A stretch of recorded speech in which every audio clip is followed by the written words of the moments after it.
We were standing on the corner, and we kept waiting. We weren't sure how we would know when the president was coming, but we actually heard the crowd got very noisy when he got close. And there's only that one block. He came around the corner from Main Street and turned on Houston, and then we could hear the crowds. So I was supposed to be getting ready with my movie camera when we heard them coming. So we stepped out in the street and are on the corner, and I got ready. As soon as they appeared from behind the crowd, I started filming. How exciting was it for you to be there? It was exciting, but I was so focused on taking the film and doing it right and making sure I didn't mess up that, and I was looking through the viewfinder, so I don't think I really realized how important this day was to us and to Dallas until afterwards. Just still staying at that moment, did you heard the gunshots? You were close to the gunshots. What did you think? I thought, at first, I thought it was firecrackers. I thought somebody was throwing firecrackers out of a window, and I looked up for a split second and wasn't looking for anything specific, but somebody pulled me down to the ground by my arm, a stranger. And so I laid there on the ground, and when he let go of my arm, I wish I knew who this person was, but I don't. When he let go of my arm, it was safe to get up, and I reconnected with my parents. And what did your parents at that moment do? What did you and your parents do at that moment? Mother and Dad Dad was alarmed. He thought he recognized the sound as gunshots. He recognized it as a high-powered rifle, and he said to Mother and me that he thought somebody had tried to shoot the president. What was that like? Unbelievable. We didn't say much to each other, and of course there were sirens and people running and yelling. I don't remember really screaming, but I just remember a lot of crowd noise and people running in different directions, and just kind of wondering what we should do. But my father wanted to go down towards the grassy knoll. People were running towards the grassy knoll and over the grassy knoll area. So he took his camera and he went down there, and Mother and I waited up on Dealey Plaza for him to come back. So we stood there and watched and listened. My mother and I did. As you said that you didn't realize what it all meant. I mean, you were just still barely a teenager. I didn't realize what was going on, and but I never was afraid. It wasn't.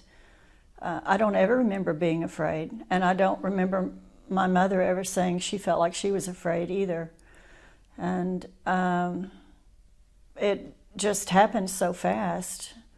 And Mother and I stood there and waited. I don't know for sure how long he was gone, maybe 15 minutes. He came back and asked me if I had used up the film in the camera because the meter was broken. And he knew it was at the end of the reel, and he told me before we left that if I heard the film clicking inside the camera, then I'd run out, but we should have plenty for the motorcade. And we did have plenty for the motorcade, but then he asked me if I'd heard it run out, and I didn't, or I hadn't, so he said, use up the film and film the area from the triple underpass up towards the school book depository building.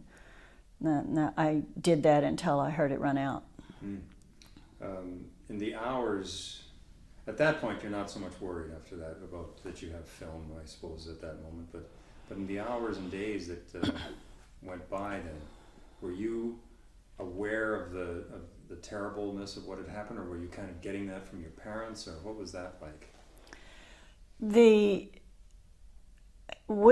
By the end of the day, they were asking people to bring the film in for to be developed and viewed.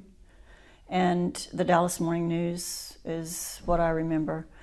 And at that point, we began to realize that we might have something on our film, or we We really didn't know what we had on our film or on his photographs that he took. It began to sink in then. Of course, as soon as they announced that the president was dead, then all these other things started happening with the media, and that was when my dad did just what they were asking him to do. He took the film and the undeveloped film and stills, the film from the still camera, down to, I guess, the Dallas Morning News, and handed it over. The film aside, did you have a sense then as a 13-year-old, or were you kind of getting it from just through your parents of how people were feeling at that point? Like, what were you feeling, I guess, in those hours and days? I didn't know what to feel. I knew it was bad. I didn't know. I really didn't know what to say or do when people would ask us about it. I learned pretty early that it was awkward to talk about.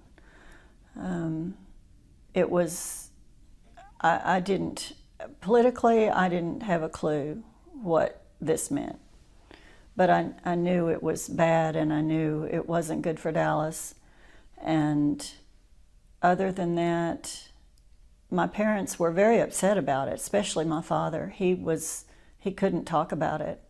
It was very difficult for the rest of his life for him to talk about.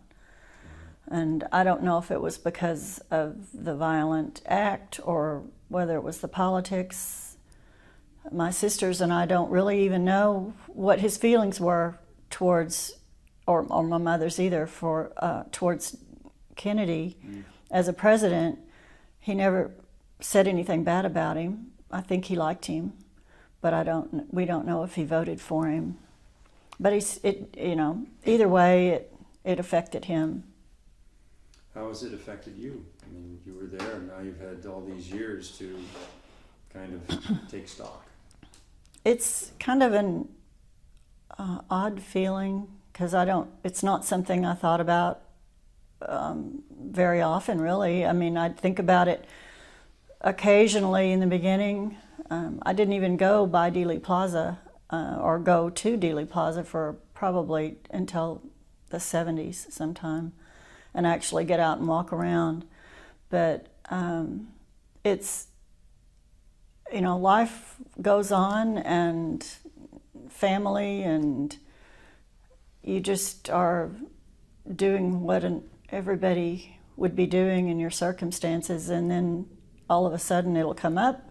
Somebody will ask you about it, or it will come up in a conversation and they find out that I was there, and then the conversation dies. They don't know what to say after that. So that's one reason I don't. Is that because of the awkwardness of it in this community as opposed to the rest of the world, where everybody asks, where were you? What was it about? And then the next person jumps in. I don't know.